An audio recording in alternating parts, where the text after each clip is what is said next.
It's been rightly said that the scandal and the greatness of the Christian religion is that it claims that God has revealed himself through the medium of historical facts. And what distinguishes Christianity, what sets it apart from other worldviews, is that there's actually a test by which we can know whether it's true, and that's the resurrection of Jesus. A person can go and investigate Christianity, especially the question of the resurrection of Jesus. If they think it happened, they have excellent reason to embrace the entire Christian faith. If Jesus did not come back from the dead, there's not really a solid shred of evidence pointing to that, then you're well within your rights, according to the apostle, to reject Christianity. So Christianity is testable in that respect. You can investigate it because it at its core, it has a certain question that's investigatable. When we look at a historical case for Jesus' resurrection, I think one of the best ways of going about this is to take and start off with facts that are so strongly evidenced that they have compelled even the majority of skeptical scholars who studied the subject to grant them as historical. And that kind of suggests that it's not just because a Christian has bias that these things are accepted as true. It means that the historical evidence is true, even beyond a person's bias. Let's look at the widely accepted historical facts and see where the evidence points. In order for Jesus to have risen from the dead, 3 things would need to be true. He would need to be alive at point A, dead at point B, and alive again at point C. And it turns out that the record in history of the existence and the execution of Jesus is incredibly strong. Well, it's become kind of a fad on the internet to claim that Jesus never existed. But this isn't something that is typically held by scholars today. In fact, the number of scholars that would even hold this position, and I'm talking about bona fide scholars who have PhDs in relevant fields of like history and biblical studies or religious studies, you wouldn't find more than a handful of them living on earth right now who would deny the existence of Jesus. I mean, probably just as many as who would deny the Holocaust. In the ancient world, if you have 2 sources for something, 2 independent sources, that's usually excellent. And a lot of events rest on 2 sources. A lot of events rest on 1, but 2 is great. Bart Ehrman lists 11 ancient sources for the crucifixion of Jesus. And he says to the guys who say he never existed, he goes, how do you deal with 11 sources? If you just do normal history, you can't disprove the fact that Jesus died. It's called multiple attestation. We have too many sources, documents, people, not all of them Christian.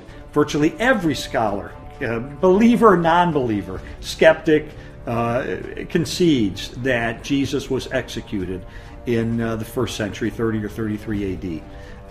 You get laughed out of a major academic institution if you claimed otherwise. In fact, the atheist New Testament scholar Gerhard Ludemann says Jesus' execution is an indisputable fact. John Dominic Crossan and Marcus Borg, probably next to Bart Ehrman, are the best-known skeptics in America. They both say in their own way, in their own works, Borg and Crossan, that the fact that Jesus died by crucifixion is probably the best supported fact in the ancient world.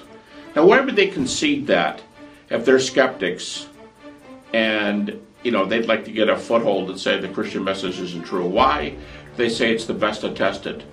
Because it just is. Now, in order to determine whether Jesus was really alive at point C, we need to look at 4 essential facts. And it's important to understand that the following facts can be established without presupposing that the Bible is God's Word. They're a matter of history. They're established by the records of both Christian and non-Christian sources from the ancient world, and they're agreed upon by both Christian and non-Christian historians today. The majority of New Testament historians have come to accept as factual that his body was then interred in a tomb by a member of the Jewish Sanhedrin, whose name we actually know. His name was Joseph of Arimathea. He was the man who buried Jesus of Nazareth. Secondly, that tomb was then found empty by a group of Jesus' women disciples on the Sunday morning following the crucifixion. And again, the name of Mary Magdalene is always attached to that account of the discovery of the empty tomb. Thirdly, that thereafter various individuals and groups of people experienced appearances of Jesus alive after his death. And finally, that the original disciples suddenly and sincerely came to believe, despite every predisposition to the contrary, that God had raised Jesus of Nazareth from the dead. Now, some people will say, well, sure, anyone could make that claim. But what we're saying is that they really believe that they saw Jesus. Whether these were hallucinations or not, that's a separate question. But the historical fact is, and this wide spectrum of historians acknowledge, that the disciples really believed that they were appeared to by Jesus. So from there, we have to account for what led the disciples and Paul to believe that Jesus had been raised from the dead and had appeared to them. What were these experiences they were having? Now, of course, we can't get into a time machine and return to the past and see what they actually saw, to experience what they experienced. But we can look at various options. Some will argue that Jesus' body was stolen. Okay, if Jesus' body was stolen, why would the disciples have genuinely believed he appeared to them if they stole the body? Bigger question yet, why would Paul believe Jesus appeared to him if the body was just stolen? What explanation is there? How do we interpret the conversion of Paul and James? How do we interpret those four facts that the wide majority of scholars take for granted? How do we interpret that? Do we interpret that naturally, or do we interpret that supernaturally? The next theory that you'll often hear is that they hallucinated, that the disciples who had been with Jesus for so long and spent so much time with him, they really wanted to see Jesus alive. And so they hallucinated. It's a common psychological phenomenon, which is true. People who love others will sometimes see them after they're dead. But 500 at once? And all the disciples to the point where they were willing to die? It doesn't quite fit. And once again, Paul. What do we do with Paul? Why did Paul hallucinate the risen Jesus? It doesn't make sense. So there are no naturalistic explanations for the resurrection that fit nearly as well as the resurrection itself.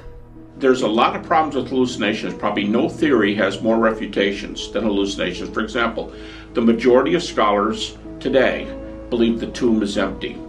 But hallucination is a full tomb theory, not an empty tomb theory. If the disciples saw hallucinations, there should have been somebody inside the tomb. Now the problem is, you've got to argue for two theories. And the more theories you have to string together to explain these facts, the less plausible it is, the less weight it should carry in causing you to believe one way or the other. Why do many scholars today not conclude in the resurrection is because they, unfortunately, preclude supernaturalism before they even look at the evidence.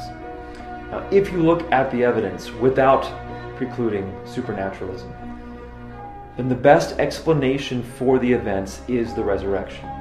You know, all the theories about what happened to the body but one have fatal problems. The only problem with the one theory that actually explains it is you have to believe a miracle. But this isn't some random dude in some miscellaneous place that we're saying rose from the dead. It's a person whose coming had been prepared for by providence and predicted by prophecy for 2,000 years. A person whose friends kept asking themselves, what manner of man is this? And being forced to answer it in theistic terms. It's the reassertion of the life of someone who had already shown himself to be sovereign over life and death. If there's ever anybody of whom we could believe that miracle happened, it is this man. It is Jesus of Nazareth.